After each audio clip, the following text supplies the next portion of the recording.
السلام علیکم ورحمۃ اللہ وبرکاتہ، نحمدہ ونصلی علی رسولہ الکریم، اما بعد فاعوذ باللہ من الشیطان الرجیم، بسم اللہ الرحمن الرحیم، رب اشرح لی صدری ویسر لی امری واحلل عقدۃ من لسانی یفقہوا قولی۔ قرآن پروگرام کے سلسلے میں آج ہم سود کھانے والوں کی مثال کے بارے میں پڑھیں گے، جس کا ذکر سورۃ البقرہ کی آیت نمبر 275 اور 76 میں ہوا ہے۔ ارشاد باری تعالیٰ ہے، وہ لوگ جو سود کھاتے ہیں وہ قیامت کے دن کھڑے نہ ہو سکیں گے مگر جس طرح وہ کھڑا ہوتا ہے جس سے شیطان نے چھو کر خبتی بنا دیا ہو۔ یہ سزا اس وجہ سے ہے کہ وہ کہتے ہیں کہ بے شک تجارت بھی سود ہی کی طرح ہے، حالانکہ تجارت کو اللہ نے حلال کیا ہے اور سود کو حرام۔ تو جس کے پاس اس کے رب کی طرف سے کوئی نصیحت آ جائے اور وہ باز آ جائے تو جو وہ پہلے لے چکا ہے وہ اسی کا ہوا اور اس کا معاملہ اللہ کے سپرد ہے۔ اور جو کوئی سود کی طرف دوبارہ لوٹ آئے تو یہی لوگ آگ کے ساتھی ہیں، وہ اس میں ہمیشہ رہنے والے ہیں۔ اللہ سود کو مٹاتا ہے اور صدقات کو بڑھاتا ہے، اور اللہ کسی سخت ناشکرے بہت گناہگار سے محبت نہیں کرتا۔ اس مثال کا سیاق و سباق کچھ یوں ہے کہ یہ مثال سورۃ البقرہ کے آخری حصے میں بیان ہوئی ہے، اور یہ حکم قرآن مجید کے احکامات میں سے آخری حکم ہے۔ دین میں بہت سے احکامات ہیں حلال و حرام کے بارے میں، اور یہ حکم جہاں البقرہ کے آخر میں ہے وہاں ترتیب کے اعتبار سے بھی آخری حکم ہے۔ اس حکم سے پہلے ہم دیکھتے ہیں کہ اللہ سبحانہ وتعالیٰ نے خرچ کرنے سے متعلق بہت سی ترغیب دی اور کئی مثالیں بیان کی، پھر طیب کمائی میں سے خرچ کرنے کا حکم دیا اور خبیث کی مذمت بیان کی، جیسے آیت نمبر 267 سورۃ البقرہ میں فرمایا، یا ایھا الذین آمنوا انفقوا من طیبات ما کسبتم ومما اخرجنا لکم من الارض ولا تیمموا الخبیث منہ۔ اے لوگو جو ایمان لائے ہو، ان پاکیزہ چیزوں میں سے خرچ کرو جو تم نے کمائی ہیں اور جو ہم نے تمہارے لیے زمین سے نکالی ہیں، اور جو تم خرچ کرتے ہو اس میں سے خراب چیز دینے کا ارادہ نہ کرو جبکہ تم خود اس کو لینے والے نہیں ہو، مگر یہ کہ تم اس بارے میں چشم پوشی کر جاؤ، اور جان لو کہ بے شک اللہ بہت بے نیاز ہے، بہت تعریف والا ہے۔ پھر اللہ سبحانہ تعالیٰ ان لوگوں کی تعریف بیان کرتے ہیں جو اللہ کے راستے میں دن رات چھپے اور علانیہ خرچ کرتے ہیں۔ اس کے بعد یہ مثال بیان کی گئی ہے، یعنی اللہ کی راہ میں خرچ کرنے والوں کے لیے اجر عظیم کا وعدہ ہے، گناہوں کی معافی کا وعدہ ہے، اور اس کے بعد یہ بتایا گیا کہ سود لینے والوں اور لوگوں کا مال حرام طریقے سے کھانے والوں کے لیے سزا بھی ہے۔ تو جو اپنی زندگی میں صحیح طریقے اختیار کرے گا وہ اجر پائے گا، اور جو غلط راہوں پر چلے گا اس کے لیے سزا بھی مقرر کی گئی ہے۔ تو یہاں پر ہم مزید وضاحت اس کی دیکھتے ہیں۔ اللہ تعالیٰ فرماتے ہیں، الذین یأکلون الربا، وہ لوگ جو ربا کھاتے ہیں، یعنی وہ لوگ جو سود لیتے ہیں، وہ اس سے کھانے کی صورت میں یا پینے کی صورت میں یا لباس پہننے یا رہائش وغیرہ سے فائدہ اٹھانے، یعنی کسی بھی شکل میں جو سود کا لین دین کرتے ہیں۔ لیکن کھانے کا ذکر خاص طور پر اس لیے کیا گیا، یعنی یہ نہیں کہا گیا جو سود لیتے ہیں یا سود دیتے ہیں، بلکہ سود کھاتے ہیں۔ تو کھانے کا ذکر اس لیے کیا گیا کہ فائدہ اٹھانے کی تمام صورتوں میں سب سے عام صورت اور انسان زیادہ تر جس چیز پر مال خرچ کرتا ہے وہ کھانا ہی ہوتا ہے۔ تو یہاں پر لفظ کھانا استعمال ہوا، اور پھر اس کے ساتھ کیا کھانا؟ ربا کھانا۔ ابو بکر جساس کہتے ہیں کہ ربا کے معنی زیادتی اور اضافے کے ہیں، یعنی ربا یربو سے ہے۔ اسی سے لفظ رابیہ ہے جس کا معنی ہے ابری ہوئی زمین، یعنی جو زمین دوسری زمین کے مقابلے میں اونچی ہو، کیونکہ وہ اپنی ارد گرد کی زمین کے مقابلے میں بلند ہوتی ہے۔ اسی سے لفظ ربوہ بھی نکلا ہے جس کا ذکر سورۃ البقرہ میں بھی ہوتا ہے، جس کا معنی ٹیلا یا بلند جگہ ہے۔ اور اسی سے محاورہ بھی ہے عربی میں، اربا فلان علی فلان، کہ فلاں شخص فلاں سے قول یا فعل میں بڑھ گیا، یعنی اس پر غالب آ گیا. تو شریعت کی اصطلاح میں قرض دے کر اصل مال جو دیا ہو اس سے زیادہ واپس لینا ربا کہلاتا ہے، اور اردو میں اس کے لیے سود کا لفظ استعمال ہوتا ہے. اور یہ سود 2 قسم کا ہوتا ہے، جس کو ربا الفضل اور ربا النسیئہ کہا جاتا ہے. فضل جس کا معنی زائد ہوتا ہے، اس سود کو کہتے ہیں جو 6 چیزوں میں کمی بیشی یا نقد یا ادھار کی وجہ سے ہوتا ہے، جس کی تفصیل حدیث میں آتی ہے. مثلاً گندم کا گندم سے تبادلہ کرنا، تو فرمایا گیا ایک تو یہ کہ برابر سرابر ہو، دوسرے یہ کہ نقد ہو، ہاتھوں ہاتھ ہو. تو اس میں کمی بیشی ہوگی تب بھی، اور اگر ہاتھوں ہاتھ لینے کی بجائے ایک نقد اور دوسرا ادھار یا دونوں ہی ادھار ہوں تو دونوں صورتوں میں سود کہلائے گا. تو اگر تبادلہ کیا جا رہا ہے تو جیسی چیز دی جا رہی ہے ویسی ہی واپس لی جائے. مثلاً آپ نے کسی کو گندم ادھار دی ہے، پہلے زمانے میں یہ ہوتا تھا کہ لوگ کھانے پینے کی چیزیں ایک دوسرے سے ادھار لے لیتے تھے، اور پھر جب ان کی فصل آتی تو وہ واپس لوٹا دیتے تھے. تو جب واپس لوٹائیں تو اتنی ہی لوٹائیں، نہ کہ اس سے زیادہ کر کے لوٹائیں. اور اسی طرح آمنے سامنے لین دین اس کا ہو. ربا النسیئہ کا مطلب ہے کسی کو مخصوص مدت کے لیے اس شرط پر پیسہ دینا یا قرض دینا کہ واپسی اصل سے زیادہ ہوگی. مثلاً اگر $100 کسی کو دیے ہیں تو طے کر لیا جائے کہ 6 مہینے بعد جب تم مجھے لوٹاؤ گے تو 125 دو گے. یہ جو 25 ایکسٹرا ہیں یہ اس مہلت کی وجہ سے ہیں، یا وہ جو ٹائم پیریڈ اس کو دیا کہ 6 مہینے میں تم لوٹا سکتے ہو، تو یہ نسیئہ یعنی اس کو ڈیلے کرنے کی وجہ سے پیمنٹ. اور اگر وہ شخص اس 6 مہینے کے بعد پے نہیں کر سکتا تو اس کو کیا کہا جاتا ہے کہ تم 6 مہینے اور لے لو لیکن $25 اور اضافہ کر دو. اب اس نے دیا تو $100 لیکن واپس اس نے پہلی مدت تک اگر واپس ہو گیا تو 125 لیا، اور اگر مزید مدت بڑھائی تو ساتھ پیسہ بھی بڑھا دیا تو وہ 150 بن گیا. تو حضرت علی کی طرف ایک قول منسوب کیا جاتا ہے جس میں وہ اس کو یوں ڈیفائن کرتے ہیں کہ کل قرض جر منفعتا فہو ربا، یعنی ہر قرض جس پر نفع لیا جائے، ہر قرض جس پر نفع لیا جائے وہ نفع سود ہے. اسی طرح یہ کہ قرض خواہ ذاتی ضرورت کے لیے ہو یا کاروباری ضرورت کے لیے، دونوں کا ایک ہی معاملہ ہے، کیونکہ دونوں کسی ضرورت کے تحت ہی لیے جاتے ہیں. زمانہ جاہلیت میں ان دونوں کا ہی رواج تھا، تو شریعت نے دونوں میں کوئی فرق نہیں کیا، دونوں کا اکٹھا ہی ذکر کیا ہے. اسی طرح بینک سے جو قرض لیا جاتا ہے اس کو بھی جب زیادہ کر کے واپس لوٹایا جاتا ہے تو وہ اضافہ بھی سود ہی کہلاتا ہے. ہمارا دین ہمیں یہ سکھاتا ہے کہ جب کسی کی مدد کی جائے، جب کسی کو سپورٹ کیا جائے تو کسی ذاتی غرض اور فائدے کے لیے نہ کیا جائے، بلکہ دوسرے کی ضرورت کو مد نظر رکھ کر کیا جائے، اور اگر فائدہ اٹھانا ہے تو پھر نفع نقصان دونوں میں شریک ہوا جائے.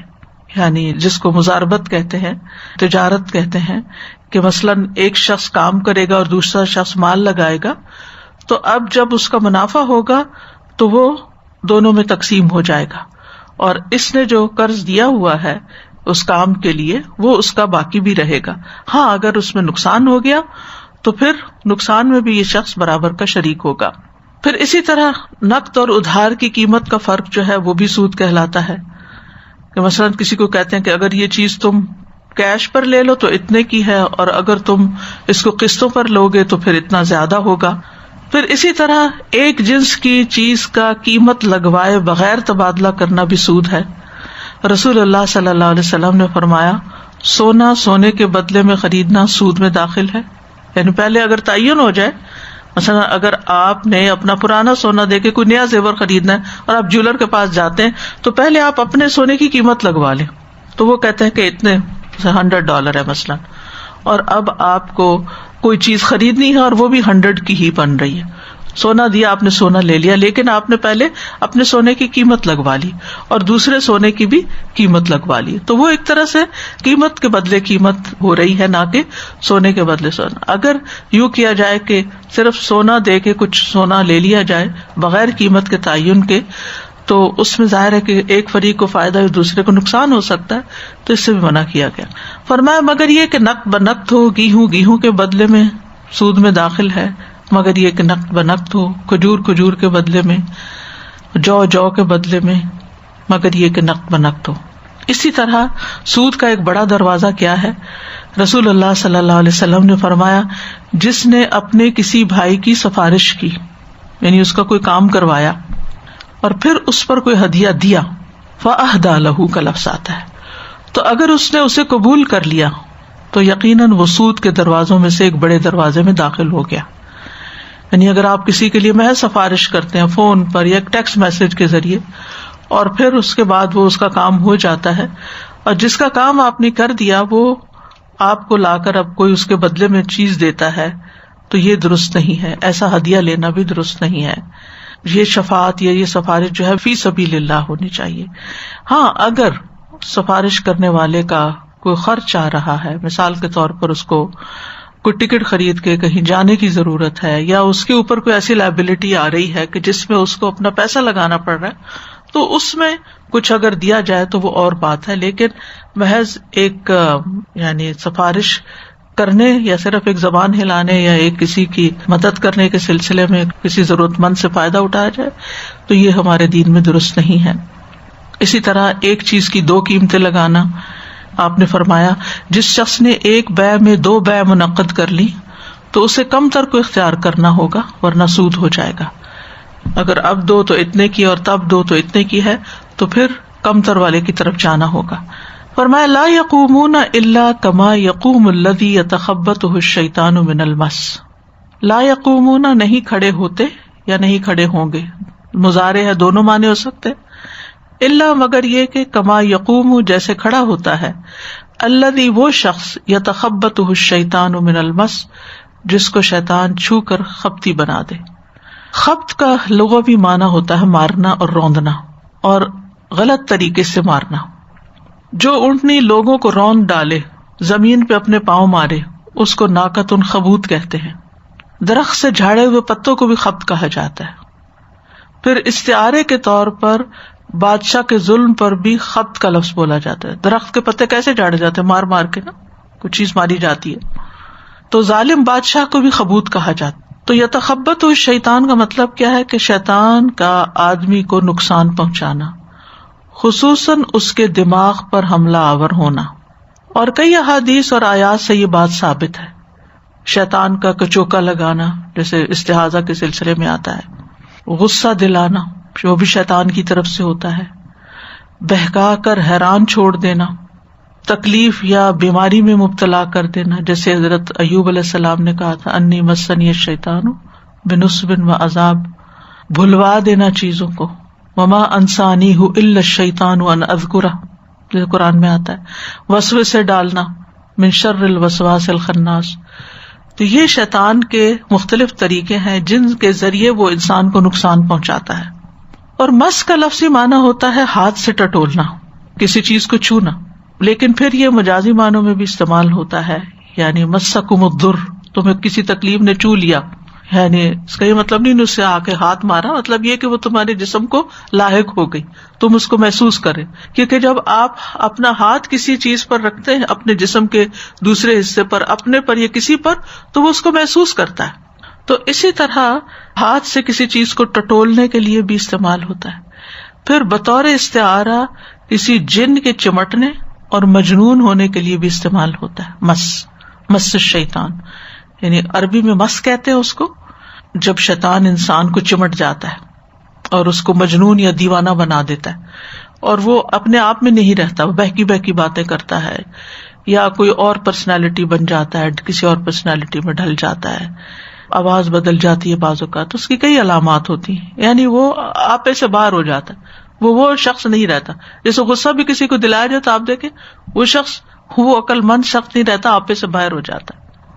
تو آیت کا مطلب یہ ہے کہ ایسے لوگ اس طرح کھڑے ہوتے ہیں یا کھڑے ہوں گے جیسے وہ شخص کہ جس کو جن چمٹا ہوا ہو اور وہ مخبوط الحواس ہو، جیسے اردو میں بھی مخبوط الحواس انسان کہتے ہیں نا.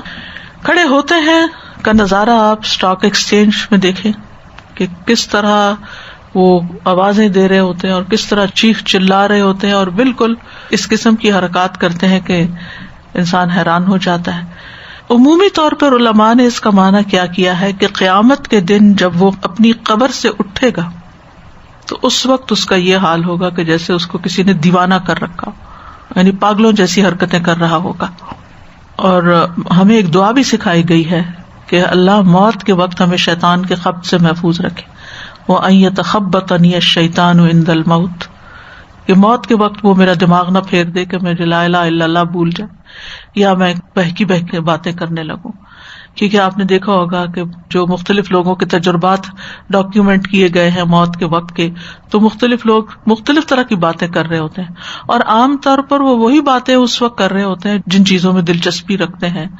یا عین بڑھاپے میں یا مرض الموت میں آپ نے دیکھا ہوگا کچھ لوگ کچھ گالیاں دینے لگتے ہیں یا گانے گانے لگتے ہیں، یا وہ پچھلی کوئی میموری آ جاتی ہے. تو بیسیکلی وہ شیطان کا مس ہی ہوتا ہے. انسان صحت کی حالت میں تو اپنے اذکار پڑھتا ہے، دعائیں پڑھتا ہے، قرآن پڑھتا ہے، تو وہ شیطان کے شر سے محفوظ رہتا ہے. لیکن بیماری کی حالت میں یا شدید بڑھاپے میں یا اگر جیسے ڈیمنشیا وغیرہ ہو جاتا ہے تو بعض اوقات انسان اپنے آپ میں نہیں رہتا. تو اس کے لیے بھی دعا کرنی چاہیے کہ اللہ ہماری آخری عمر جو ہے یا ہمارا آخری وقت جو ہے اس میں ہمیں شیطان کے مس سے محفوظ رکھے، اور اللہ سبحانہ وتعالیٰ اس سود کی لعنت سے محفوظ رکھے کہ جو انسان کو خبتی بناتی ہے اور انسان کے ہوش و حواس کو خراب کر دیتی ہے. تو قیامت کے دن وہ اپنی قبروں سے اس طرح کھڑے ہوں گے جیسے وہ شخص کھڑا ہوتا ہے جس کو جن چمٹا ہوا ہوتا ہے، یعنی جس پہ جن کا دورہ پڑا ہوا ہوتا ہے، جس کو وہ دیوانہ بنا چکا ہوتا ہے. مطلب قیامت کے دن سود خوروں کی خاص نشانی یہ ہوگی کہ لوگ اس سے پہچان لیں گے کہ یہ شخص دنیا میں سود خواری کرتا تھا. ابن عباس کہتے ہیں سود خار قیامت کے دن اس طرح اٹھایا جائے گا کہ وہ دیوانہ ہوگا اور اس کا گلا گھٹا ہوا ہوگا. ابن کثیر نے اس کو مینشن کیا. اور یہ بھی کہا گیا ہے کہ وہ قیامت کے دن سیدھا کھڑا نہ ہو سکے گا، اٹھے گا اور گرے گا، اٹھے گا اور گرے گا جیسے ایک دیوانہ انسان کرتا ہے. اور یہ معنی بھی کیا گیا ہے کہ وہ اپنی قبروں سے جب اٹھائے جائیں گے تو قبروں سے تیزی سے دوڑتے ہوئے نکلیں گے. یخرجون من الاجداث سراعا، سوائے سود خاروں کے کہ وہ اٹھیں گے اور گریں گے. اللہ تعالیٰ قیامت کے دن ان کے پیٹوں کو بہت بڑا کر دے گا اور ان کا جسم اتنا بھاری ہو جائے گا کہ وہ کھڑے ہونے کی کوشش کریں گے تو گر پڑیں گے، تیز چلنے کی کوشش کریں گے لیکن چل نہ پائیں گے. اسی طرح مس سے مراد شیطان کی اتباع بھی لی گئی ہے کہ شیطان کی پیروی کریں گے، یعنی اس سے مراد وہ لوگ ہیں جو شیطان کی پیروی کرتے ہیں، جیسا کہ اللہ سبحانہ تعالیٰ کا یہ فرمان ہے ان الذین اتقوا اذا مسهم طائف من الشیطان تذکروا فاذا هم مبصرون. بے شک وہ لوگ جو اللہ سے ڈرتے ہیں انہیں جب کوئی شیطانی وسوسہ چھو بھی جاتا ہے تو چونک پڑتے ہیں. یعنی اگر کوئی منفی خیال ان کے اندر سے بھی گزرتا ہے تو ان کو سمجھ آ جاتی کہ دس از ناٹ رائٹ، وہ اپنا محاسبہ خود کر لیتے ہیں اور پھر فوراً اللہ کی طرف رجوع کرتے اور صحیح صورتحال دیکھنے لگتے ہیں. کیونکہ شیطان ہر وقت انسان کو شہوات کی تکمیل کی دعوت دیتا ہے کہ تم یہ خواہش پوری کر لو، وہ غلط کام کر لو، یعنی حرام چیزوں کی طرف لے جاتا ہے، پھسلانے کی کوشش کرتا ہے. تو جو تقویٰ والے ہوتے ہیں وہ محتاط ہو جاتے ہیں، نہیں یہ تو کسی متقی کا راستہ نہیں ہو سکتا، یہ تو غلط کام ہے، حرام کام ہے. پھر یہ بھی مانا کیا گیا ہے کہ شیطان کے پیچھے لگنے والے کی زندگی بے چین اور بے قرار ہو جاتی ہے. یعنی شیطانی مس جو ہے انسان کو جب فطرت سے ہٹاتا ہے تو پھر انسان کے اندر کا چین لٹ جاتا ہے. پھر یہ بھی کہا گیا کہ سود خار جو ہے وہ دنیا کے محبت میں اس حد تک بڑھ جاتا ہے اور ہلکان ہو جاتا ہے، یعنی گویا وہ عقل مند انسان ہی نہیں رہا، اس پہ پاگل پن کا دورہ پڑا ہوا ہے. جس طرح ایسا شخص مال کی محبت میں پاگل پن کا مظاہرہ کرتا ہے تو قیامت کے دن بھی دیوانہ بن کر ہی اٹھے گا. اور جس طرح مجنون انسان سے قوت تمیز ختم ہو جاتی ہے، ایسے ہی سود خار سے حلال و حرام کی تمیز ختم ہو جاتی ہے، جائز اور ناجائز کی تمیز ختم ہو جاتی ہے. یعنی جس شخص کو جن چمٹ جاتا ہے اس کے ڈسیژن پار جو ہے وہ متاثر ہوتی ہے، وہ اچھے اور برے، مفید اور غیر مفید، خیر شر میں فرق نہیں کر پاتا.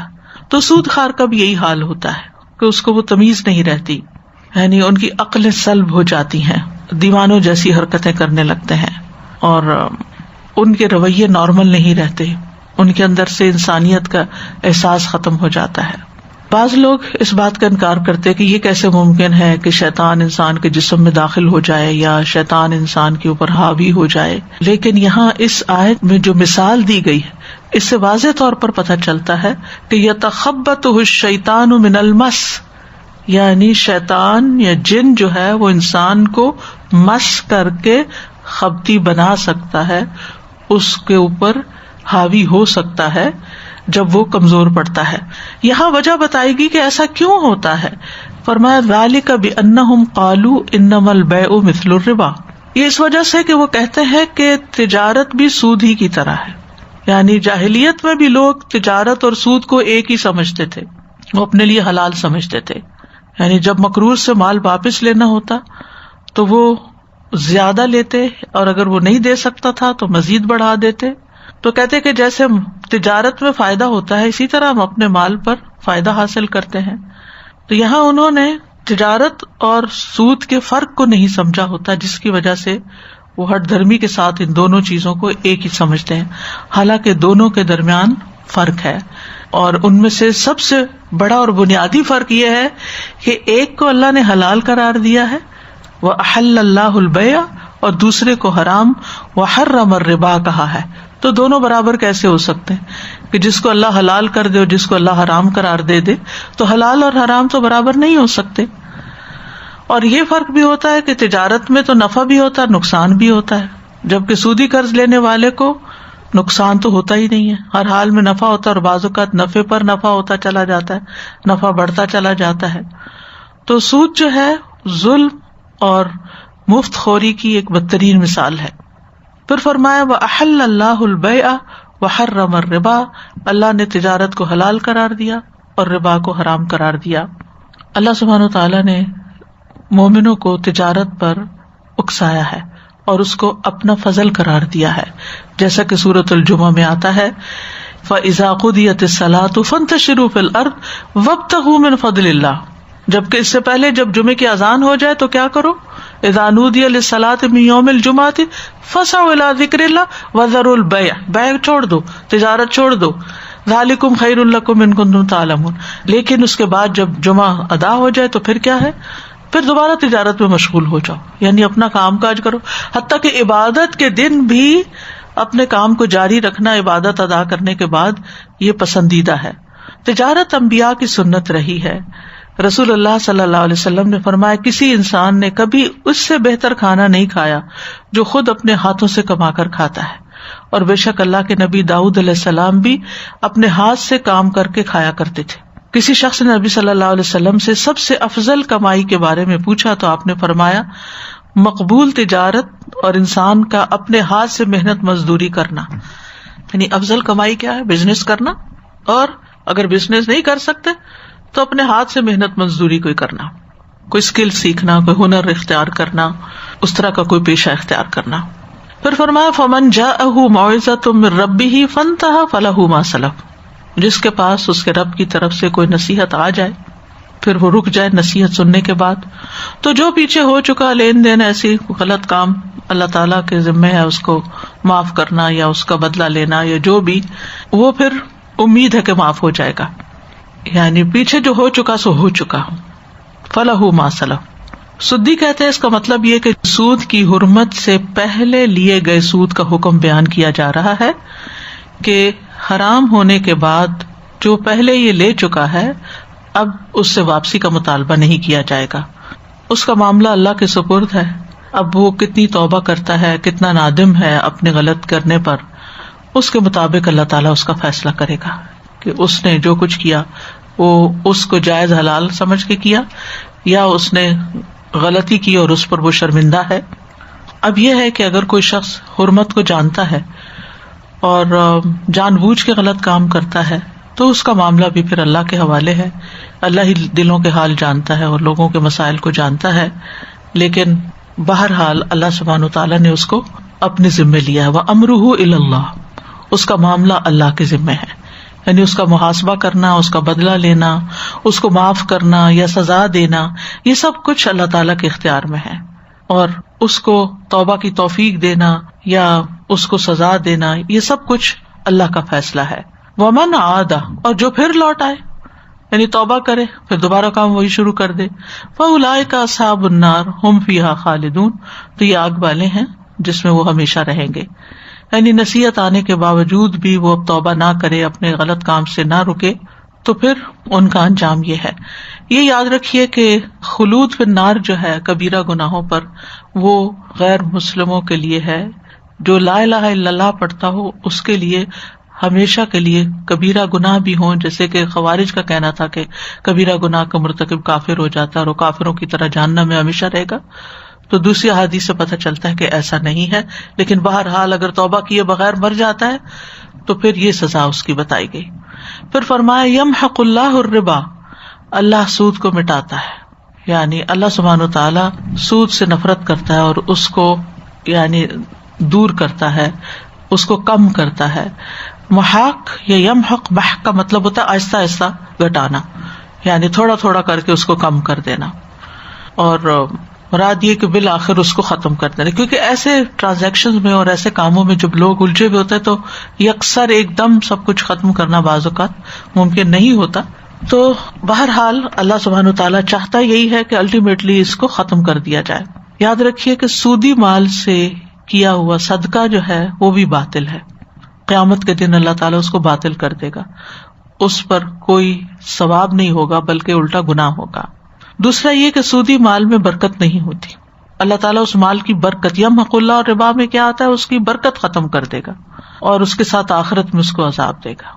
پھر اسی طرح یہ بھی ہے کہ سود کا لین دین جو ہے آفات کے اترنے اور برکت کے چھن جانے کا سبب بنتا ہے. یعنی زندگی میں مصیبتوں کا آنا اور برکتیں چلی جانا، یہ اس کی ایک ریزن پڑتا ہے. اور پھر یہ بھی ہے کہ اللہ کے ہاں وہ بڑھتا نہیں ہے. وما آتیتم من ربا لیربو فی اموال الناس فلا یربو عند اللہ، جو کوئی سودی قرض تم اس لیے دیتے ہو کہ لوگوں کے مال میں بڑھ جائے تو اللہ کے یہاں نہیں بڑھتا، یعنی اللہ تعالیٰ اس میں برکت نہیں ڈالتا، یا یہ کہ اس کا اجر و ثواب نہیں بڑھتا.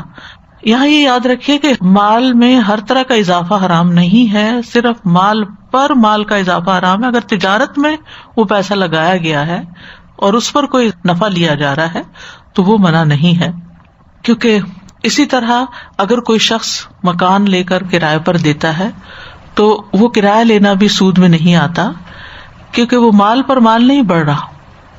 وہ آپ نے اپنی ایک پراپرٹی خریدی جس کو آپ دوسرے کو استعمال کرنے کے لیے دے رہے ہیں، اس سے اس کے اندر ویئر اینڈ ٹیئر بھی ہوتی ہے، اور یعنی اس کے اوپر اس کا کرایہ پہ چڑھانا، اس کا قرضہ وصول کرنا، اس میں انسان کی بہرحال پلاننگ اور محنت اور وہ ساری چیزیں لگتی ہیں. اور ویسے بھی آپ دیکھیں کہ ایک فلوئڈ کیپٹل ہوتا ہے اور ایک فکسڈ کیپٹل ہوتا ہے. تو مکان کا جو معاملہ ہے یہ فکسڈ کیپٹل کا ہے، اور اس میں آپ دیکھیں کہ جیسے اگر 10 لاکھ کا مکان لیا ہے تو آپ اس سے بزنس کریں تو وہ کئی لاکھ زیادہ بھی ہو سکتا ہے. تو جب آپ نے اس سے خرید کر لی ایک چیز تو ایک طرح سے آپ بزنس کر رہے ہیں یہ بھی، اور بزنس کی نیت سے آپ نے اس کو خریدا ہے اور اس کو آگے آپ کرائے پر دے رہے ہیں، تو وہ آپ کے لیے جائز ہوگا.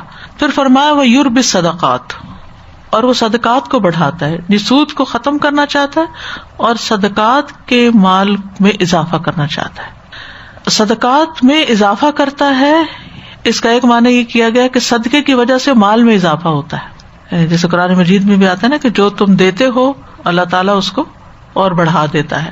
صدقے سے اجر میں بھی اضافہ ہوتا ہے، 10 گنا تو کم از کم ہوتا ہے اور 700 گنا اور اس سے بھی زیادہ، جیسے سورۃ البقرہ کی آیات میں مزید بیان ہوا ہے. اور پھر یہ ہے کہ جس طرح کا انسان عمل کرتا ہے بدلہ بھی اسی قسم کا انسان کو ملتا ہے.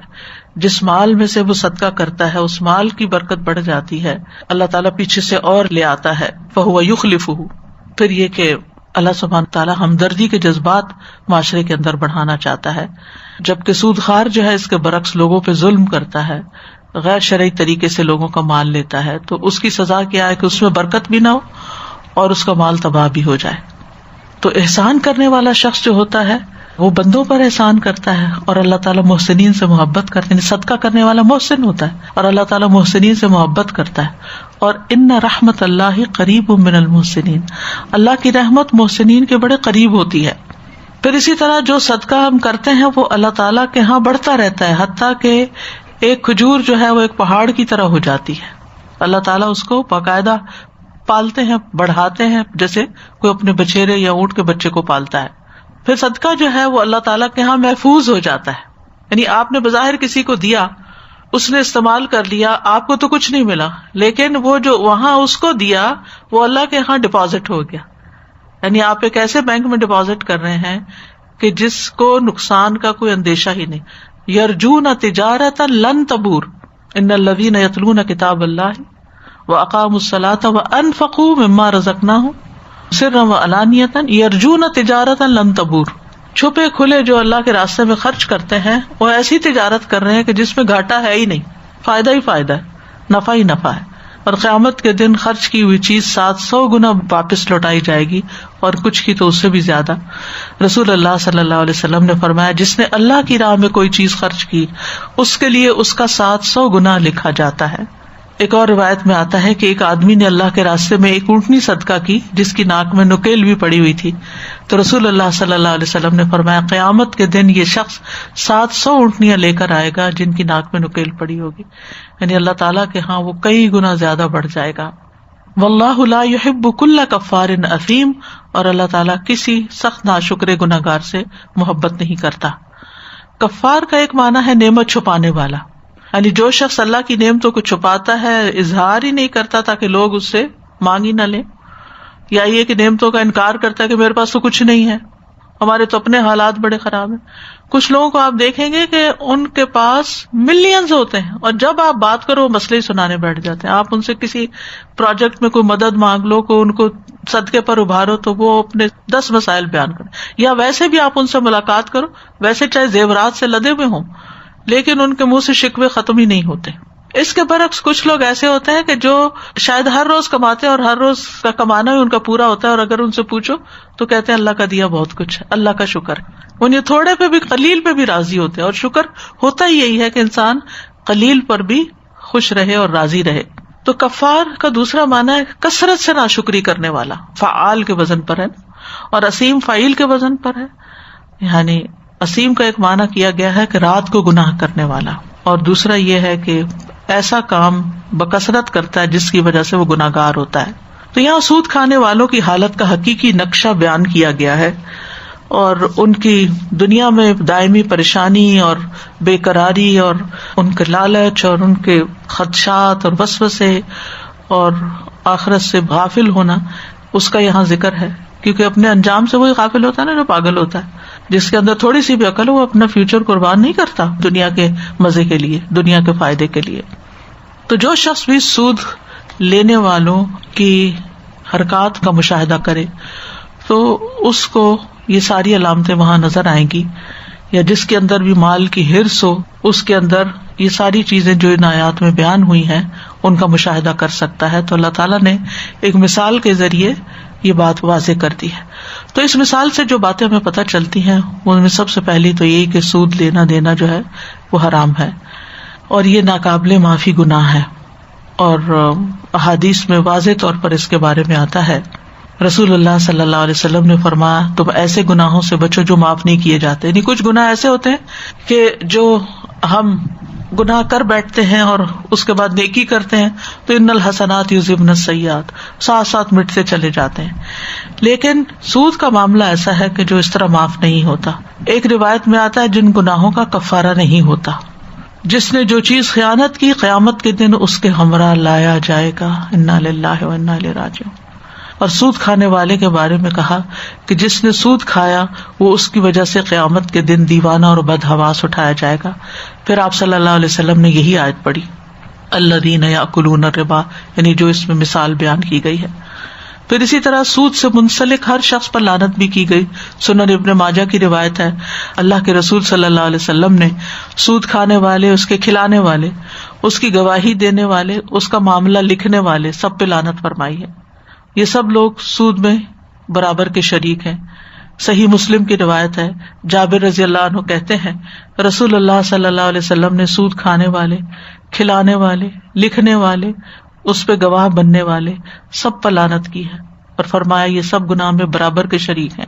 اور اس کے علاوہ بھی کچھ مثالوں سے بات واضح کی گئی. آپ نے فرمایا سود کے 72 دروازے ہیں، سب سے کم درجے کا گناہ اپنی ماں سے زنا کرنے کے برابر ہے. یعنی اس طرح نفرت دلائی گئی ہے. دنیا اور آخرت دونوں میں انسان کے لیے نقصان ہے. دنیا میں رزق میں بے برکتی ہوتی ہے. حدیث میں آتا ہے، سنن ابن ماجہ کی روایت ہے، جو شخص سود کے ذریعے سے مال میں اضافہ کرے گا اس کا انجام کار مال کی قلت ہوگا، یعنی دنیا میں ہی محتاج ہو جائے گا. اور بعض اوقات ایسا دیکھا گیا ہے کہ جو لوگ بہت انوالو ہوتے ہیں، وقتی طور پر بہت ان کا مال بڑھ جاتا ہے، پھر ایک دم زوال ہوتا ہے. سہل رحمہ اللہ حرام کھانے والے کے بارے میں کہتے ہیں کہ اس کے اعضاء ضرور نافرمانی کریں گے، یعنی جو شخص حرام کمائی کھائے گا پھر وہ حرام کام بھی کرے گا، وہ چاہے یا نہ چاہے. اور جو حلال کھائے گا اس کے اعضاء اللہ کی اطاعت کریں گے اور اسے نیک اعمال کی توفیق دی جائے گی.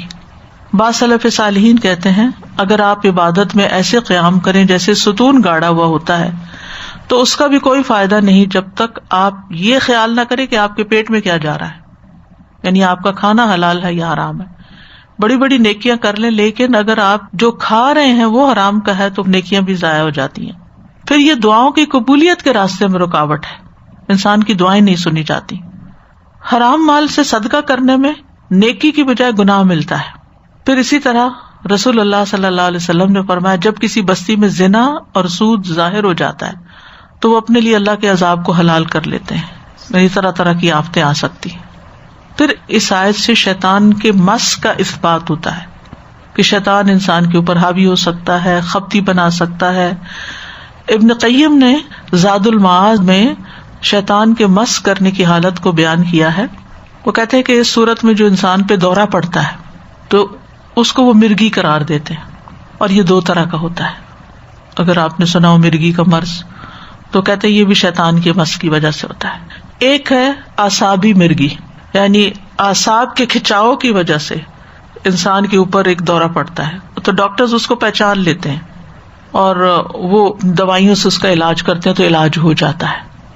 وہ شیطانی مس نہیں ہوتا، وہ جسمانی بیماری ہوتی ہے. یعنی بعض لوگوں کو فٹ پڑ جاتا ہے، کولیپس ہو جاتے ہیں، گر پڑتے ہیں، کوئی دوا کھلائی جائے پلائی جائے وہ بے ہوشی سے ہوش میں آ جاتے ہیں.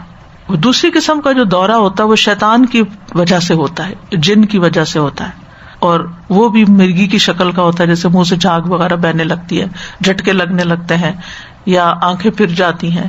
شاید آپ نے ایسا کوئی مریض دیکھا ہو، اتفاق ہوا ہو زندگی میں دیکھنے کا. تو کہتے ہیں کہ اس کا عام طور پر دوائیوں سے علاج نہیں ہوتا، اس کا صرف شرعی ادویات سے علاج ہوتا ہے، جیسے قرآن کی قرات وغیرہ ہے اور ثابت مسنون شدہ اذکار ہیں. تو جنات کا جو مس ہوتا ہے اس کی کئی قسمیں ہوتی ہیں جو علماء نے بیان کی ہیں. نمبر 1 مس طائف، یعنی شیطان انسان پہ حاوی ہوتا ہے کہ انسان کے خیالات میں خلل واقع ہو جاتا ہے وسوسوں کے ذریعے. وَإِمَّا يَنزَغَنَّكَ مِنَ الشَّيْطَانِ نَزْغٌ فَاسْتَعِذْ بِاللَّهِ، اگر شیطان کی طرف سے آپ کو کوئی اکساہٹ محسوس ہو تو کیا کرے؟ اللہ کی پناہ لے لیں. یعنی مثلاً انسان ایک نیک کام کا ارادہ کرتا ہے کہ میں نے حج پہ جانا ہے، وہ شیطان اس کو گھبراہٹ میں ڈال دیتا ہے، وہ کہتا ہے نا بھائی میں نہیں جا سکتا، میں نہیں کر سکتا. کئی لوگ ایسے ہوتے ہیں کہ سب کچھ ہے، صحت مند ہیں، طاقتور ہیں، جوان ہیں، مال ہے، حالات موافق ہیں، لیکن کسی خاص نیکی کا کام کرتے ہی ان پہ دورہ پڑ جاتا ہے، وہ نہیں کر پاتے، یعنی وہ نروس ہو جاتے ہیں، اس کام کو چھوڑ بیٹھتے ہیں، اٹیک سا ہو جاتا ہے ان کے اوپر، اور وہ جو سوچ رہے ہوتے ہیں یا ان کو جو سجیسٹ کیا جاتا ہے وہ کر نہیں پاتے. خیالات کے اندر شیطان جو ہے انسان کے شامل ہو جاتا ہے. لیکن ایسے موقع پر جو متقی لوگ ہوتے ہیں، اللہ سے ڈرنے والے، تو ان کو جب ایسا کوئی مس طائف ہوتا ہے تو وہ ہوش میں آ جاتے ہیں، ان کو پتہ چل جاتا ہے کہ یہ شیطانی اثر ہے، اور پھر وہ اس سے نکل آتے ہیں، اپنا علاج خود ہی کر لیتے ہیں. اعوذ باللہ پڑھ لیتے ہیں، معوذتین پڑھ لیتے ہیں، آیت الکرسی پڑھ لیتے ہیں، اپنا حصار کرتے ہیں، رات کو سوتے ہوئے اپنے اوپر ہاتھوں پہ جیسے نبی صلی اللہ علیہ وسلم معوذات پڑھ کے اپنے اوپر پھیرتے تھے، چاروں کونوں میں آیت الکرسی پڑھ کے پھونک مارنا وغیرہ. تو یہ چیزیں جو ہے انسان کو اللہ کی پروٹیکشن میں دیتی ہیں اور وہ مس طائف سے محفوظ رہتا ہے. لیکن اس کے باوجود بھی کبھی کبھی انسان کو انگزائٹی کا اٹیک ہو جاتا ہے یا پینک اٹیک ہو جاتا ہے یا کوئی اور اس طرح، تو علماء کہتے ہیں کہ یہ شیطانی اثر کی وجہ سے ہوتا ہے. دوسری چیز ہے مس عارضی طور پر جن کا چمٹنا، یعنی بعض لوگوں کو دن یا رات کی چند گھڑیوں میں جن چمٹتا ہے، پھر جسم سے نکل جاتا ہے، پھر دوبارہ آ جاتا ہے، ایک ہفتے بعد کبھی آ جاتا ہے, کبھی مہینے بعد, کبھی سال بعد آتا ہے, ایک حملہ اٹیک کرتا ہے, پھر وہ نکل جاتا ہے. پھر مس خارجی, ایک ہے جسم کے اندر داخل ہو جاتا ہے, جیسے وہ نا خون میں دوڑتا ہے. ایک ہے باہر رہتے ہوئے جن اثر انداز ہو رہا ہوتا ہے, یا مستقل طور پر یا عارضی صورت پر. یعنی جن جو ہے وہ انسان یا جانور کی شکل بن کے انسان کو چمٹتا ہے اور انسان کے جسم کے کسی حصے کو پکڑ لیتا ہے, تو اس کی موومنٹ پہ فرق پڑ جاتا ہے. کبھی سینے میں تنگی کا سبب بنتا ہے اور انسان کو شدید غم لاحق ہو جاتا ہے, شدید غصے میں آ جاتا ہے انسان.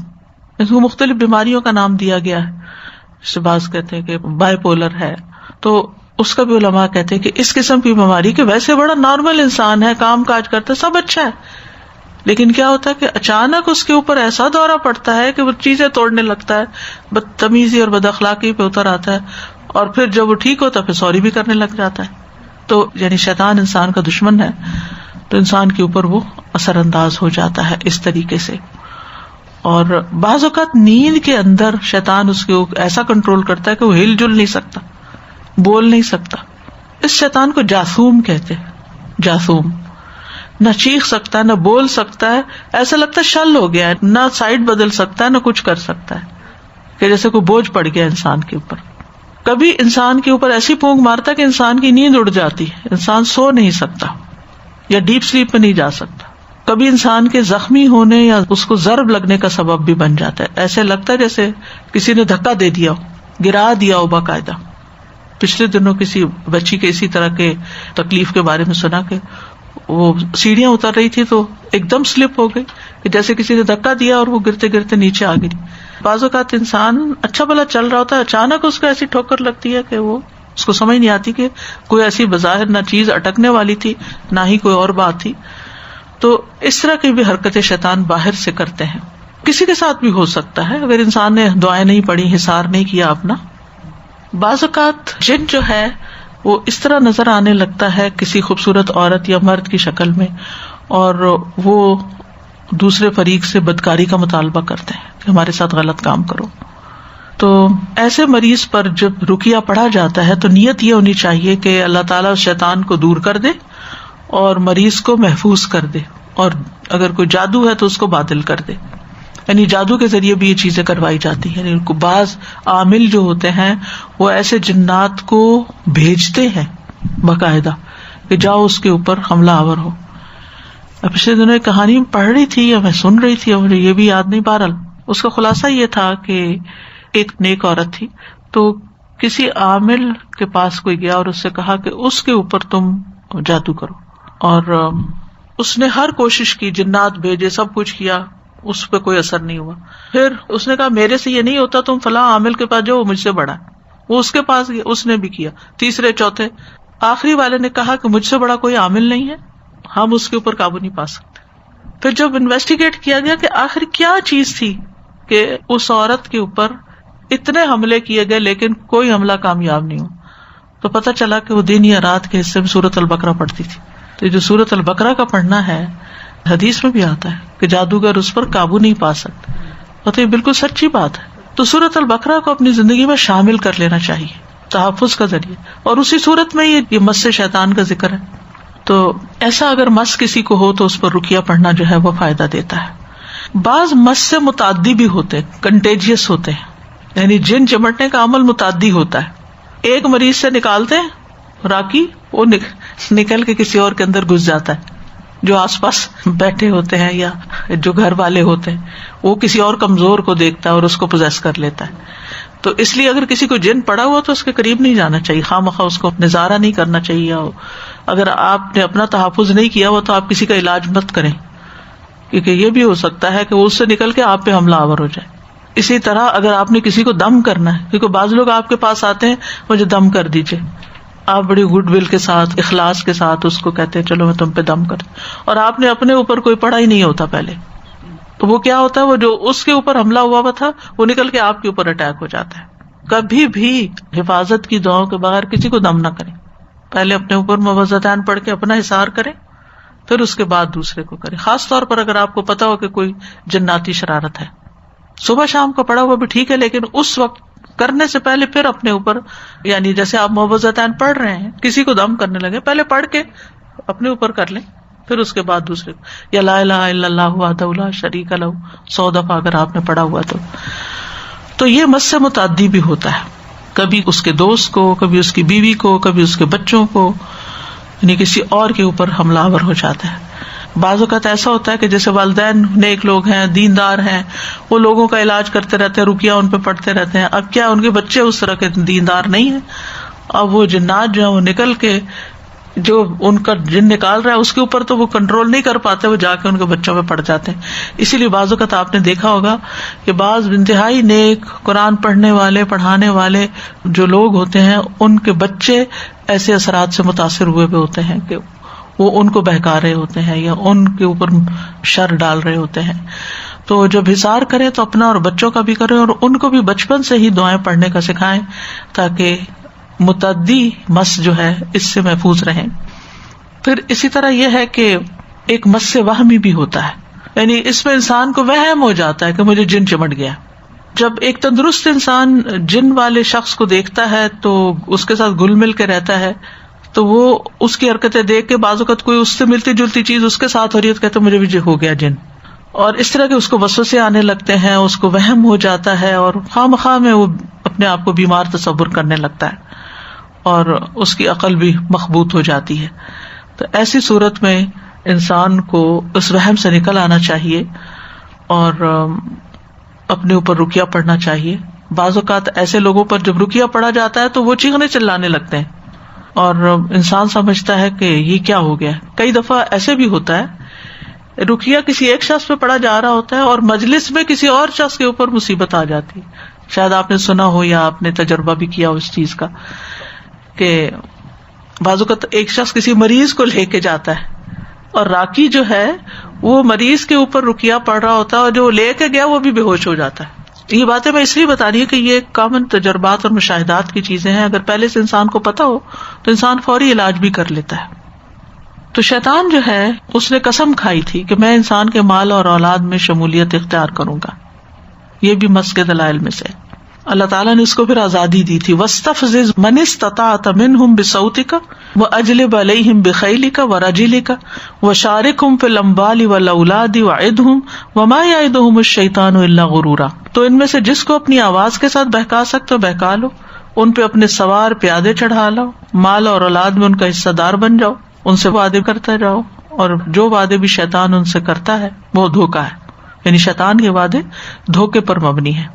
اور اولاد آدم پر شیطان کا پہلا مس کب ہوتا ہے؟ جب کوئی بچہ پیدا ہوتا ہے. حدیث میں آتا ہے کہ سوائے مریم اور ان کے بیٹے عیسیٰ علیہ السلام کے، جب کوئی انسان پیدا ہوتا ہے تو پیدائش کے وقت شیطان اسے چھوتا ہے، اور بچہ شیطان کے چھونے کی وجہ سے زور سے چیختا بھی.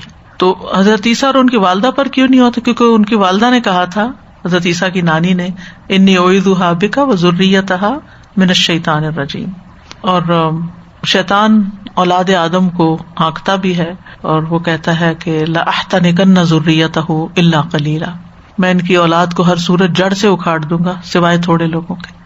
لہذا انسان کو اپنی اولاد کے بارے میں خاص طور پر بڑا محتاط رہنا چاہیے کہ وہ ان پر حملہ آور نہ ہو. احتنکن کا مطلب ہے ان پہ قبضہ جما لوں گا، انہیں ہانک کر لے جاؤں گا. یہ تحنیک سے ہے. تحنیک الدابہ ہوتا ہے جانور کے تالوں میں زور سے رسی کس دی جائے. کبھی آپ نے بیل وغیرہ کو دیکھا ہوگا جو ہل چلا رہے ہوتے ہیں تو ان کو مطیع کرنے کے لیے ان کے اندر منہ پہ بھی رسی ڈالی جاتی. گھوڑوں کو بھی آپ نے دیکھا ہوگا. پھر اسی طرح یہ بھی یاد رکھنا چاہیے کہ ہر انسان کے ساتھ جن لگا ہوا ہے، شیطان لگا ہوا ہے. انسان کے جسم میں خون کی طرح دوڑتا ہے اور سینے میں وسوسے ڈالتا ہے.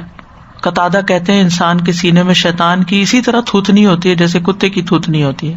جب ابن آدم اللہ کے ذکر سے غافل ہو جاتا ہے تو وہ اسے وسوسہ ڈالتا ہے، اور جب بندہ اپنے رب کا ذکر کرتا ہے تو پیچھے ہٹ جاتا ہے.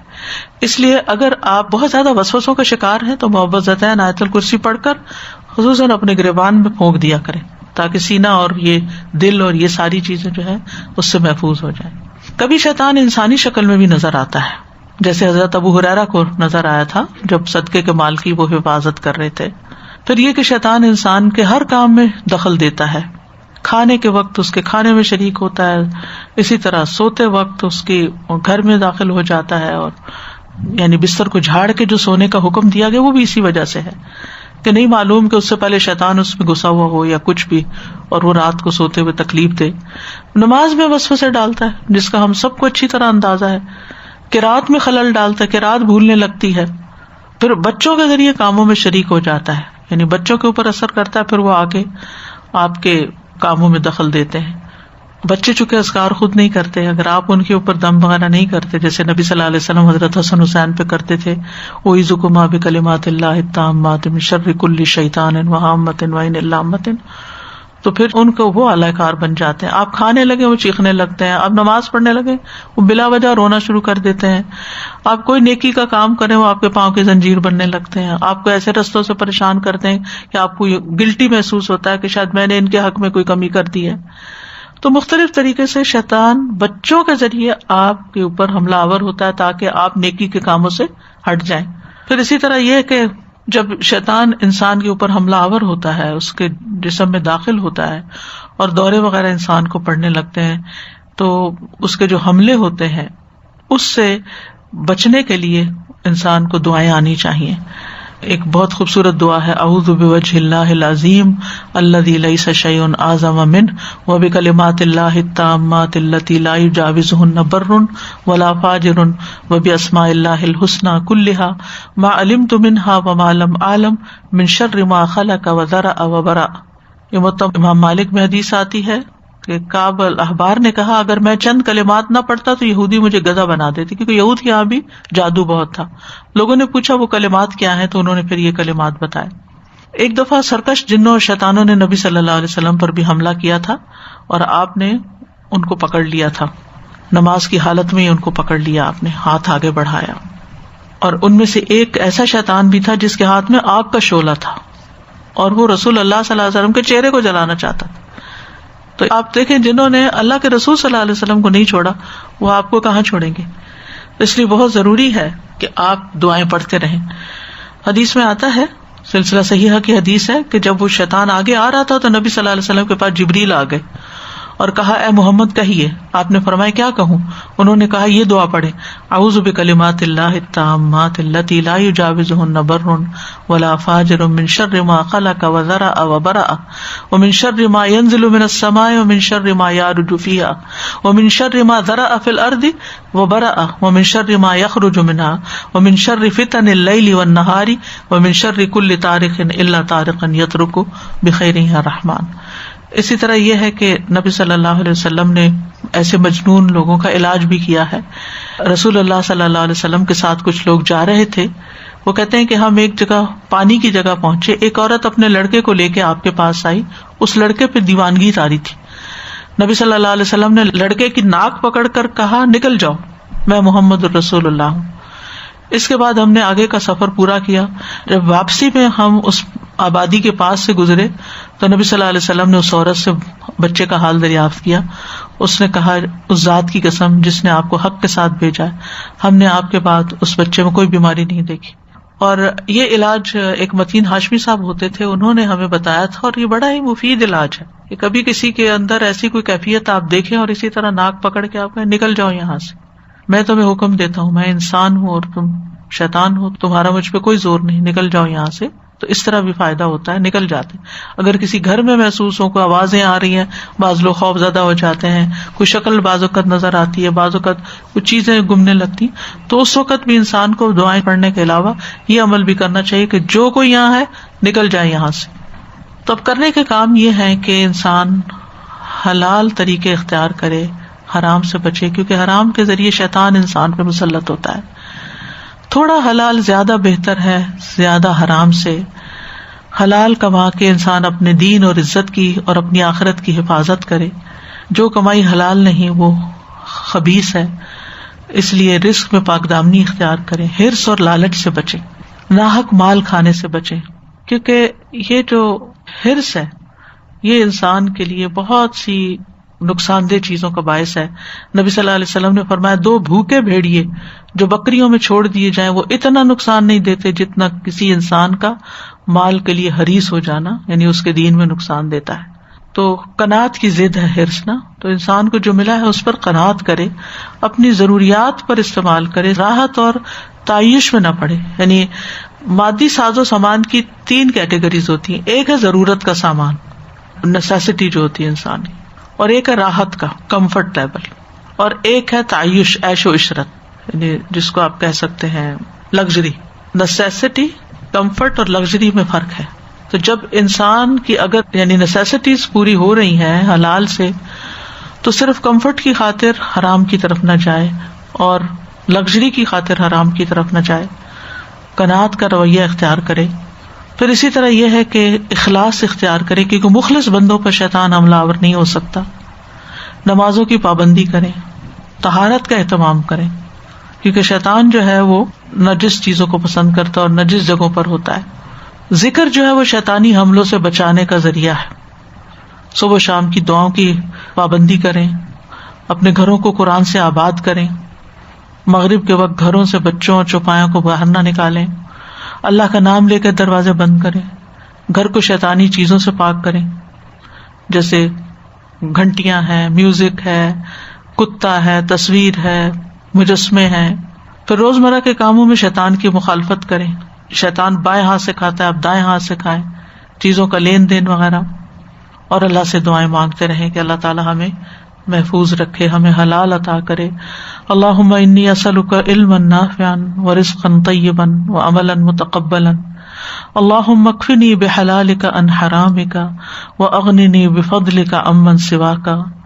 اللہم اصلح لی دینی الذی هو عصمت امری واصلح لی دنیای التی فیہا معاشی واصلح لی آخرتی التی فیہا معادی واجعل الحیاۃ زیادۃ لی فی کل خیر واجعل الموت راحۃ لی من کل شر. اللہم انی اعوذ بک من الفقر والقلۃ والذلۃ واعوذ بک من ان اظلم او اظلم. رب اعوذ بک من ہمزات الشیاطین واعوذ بک رب ان یحضرون. اللہم انی اعوذ بک من الہدم واعوذ بک من التردی واعوذ بک من الغرق والحرق والہرم واعوذ بک ان یتخبطنی الشیطان عند الموت واعوذ بک ان اموت فی سبیلک مدبرا واعوذ بک ان اموت لدیغا. ربنا تقبل منا انك انت السميع العليم وتب علينا انك انت التواب الرحيم. وصلى الله تعالى على خير خلقه محمد وعلى آله واصحابه واهل بيته اجمعين برحمتك يا ارحم الراحمين.